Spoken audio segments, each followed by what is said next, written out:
to, but now you understand, right, why I'm a fan, right? Thank you. Yeah, so next up is Rhiannon. So, hi everyone, thanks for having me. Well, just to say, Zoe, you've done an amazing job. Thank you for putting us all together and pulling us together, so thank you.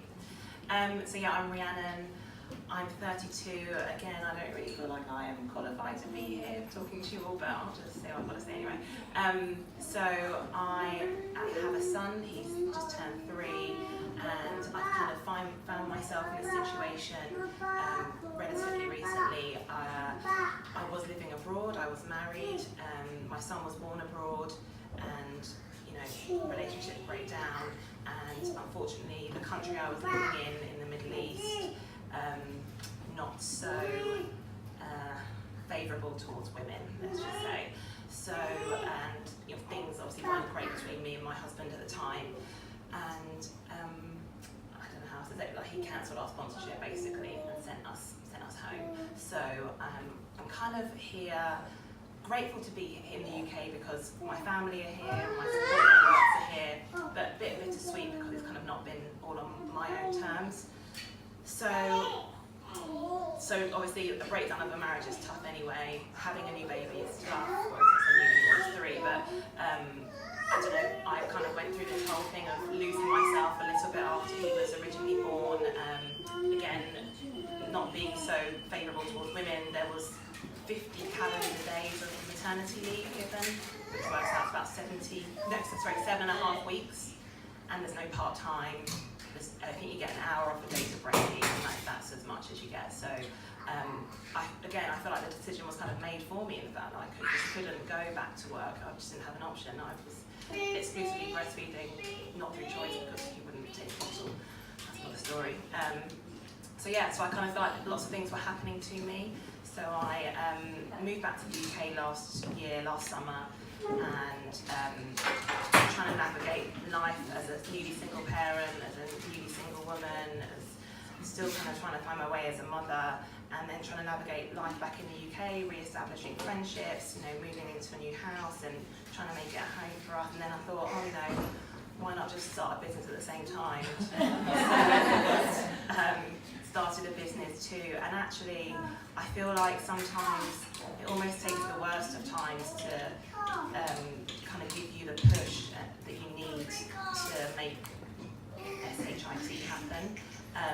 So yeah, as bad as it's also been amazing. I'm so glad that I've done this, and it's kind of forced me out of my comfort zone and forced me to show up, and at a time where I probably would have wanted to stay in bed and just cry, I just didn't. I couldn't. I had someone else to think about, and so yeah, that's how I got here. And I've massively relied on the Instagram community for support effectively, and because I live in this quiet, sleepy Surrey village, not a lot going on, but I am close to family at least, so I have that support. But like I said, it's not a lot of my friends have partners and husbands, and I'm not in that situation anymore, so it's nice to kind of be able to share experiences with other women who are going through and have been through the same things as me, and also I'm working for myself, so that's a whole new journey, having always been an employee. So building a community of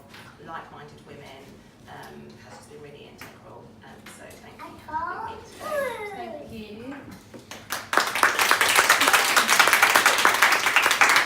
I need to speak a little bit into the mic because I don't know how much is being projected.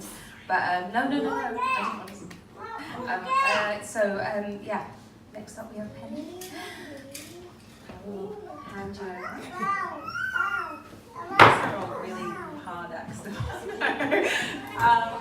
I'm Penny. I'm a parent to 2 kids who are 7 and 9 now, and I've been a single parent for 4.5 years maybe now.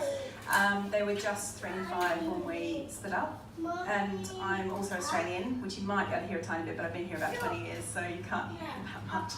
And so I don't have any family in this country either. And I'm a freelance photographer, and I've been freelance for a very, very long time.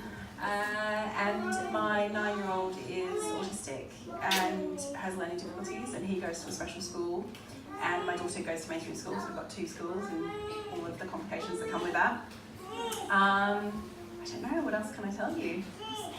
You just great. I was just going to say, so many people follow you because you are inspirational and because of the struggles you go through with your kids. That even if people can't relate to it, they can take strength from you to see how amazingly well you do this, regardless of whether you want to. It's very sweet. Oh no. Yeah, it's funny. Like I've been quite lucky. I've got local friends who are single parents as well. That's just been luck, or maybe just living in London. I don't know. We've got like a good, strong, really close community with lots of people in it. So there's lots of diverse people. So I felt like in real life, I've got in my actual neighbourhood, I've got friends that I can relate to. Quite different situations. All of us, but still lots in common. And online I've met so many people. In fact, there are a few of us who have disabled children and who are single, but there's not many of us. Like mostly I've got friends who are single parents and friends who have disabled kids, and not that many that fall into both those camps, and that's where the complications happen. Most of my complications anyway happen in that intersection. But yeah, we enjoy life, so we just get on with it. Thank you.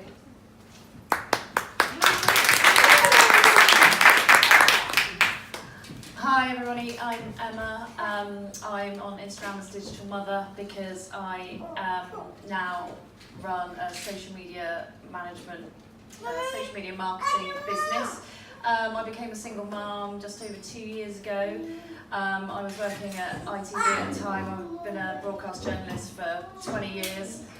I'm now 42, so actually I was already starting to think I can't do night shifts anymore. It's way too much with kids and everything. But when my husband left, I was definitely like, right, how do you do as a night shift as a single mum? I mean, it's just physically impossible unless you pay, obviously.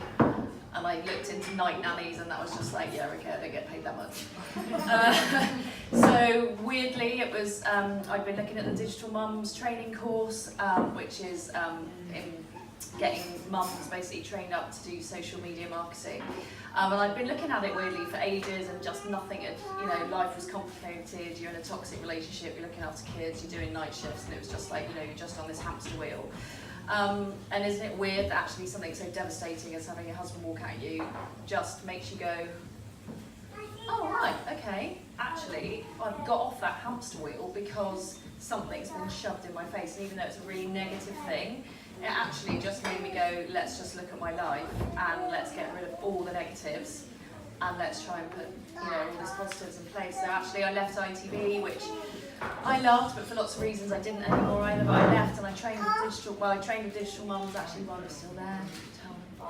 And then I ended up leaving, and I've just started my own business as a single mum, which is just incredibly hard, but actually really rewarding as well. And actually I'm 2 years on my single parent journey now, and I'm definitely at the other side. And I think we've all sort of said, why are we sitting here, feel like an imposter, but actually we're all just here because we're single mums, aren't we? And I felt like an imposter in my business journey and everything, but actually I'm just becoming so much more confident now in myself, in my skills, and I think that is it's just a journey that you go on, isn't it? You get into this situation and feel like crap because it's happened to you, but actually, I'm just really now trying to take the positives out of it, and I definitely feel like me again now. It's looking back now in hindsight, I can sort of think I wasn't me towards the end of that relationship. So now I'm, doing it for me, I'm doing it for my kids, and I do feel like I'm kind of on the road to hopefully some success, even if that's just in bringing up my kids well, and that is why I'm running for myself.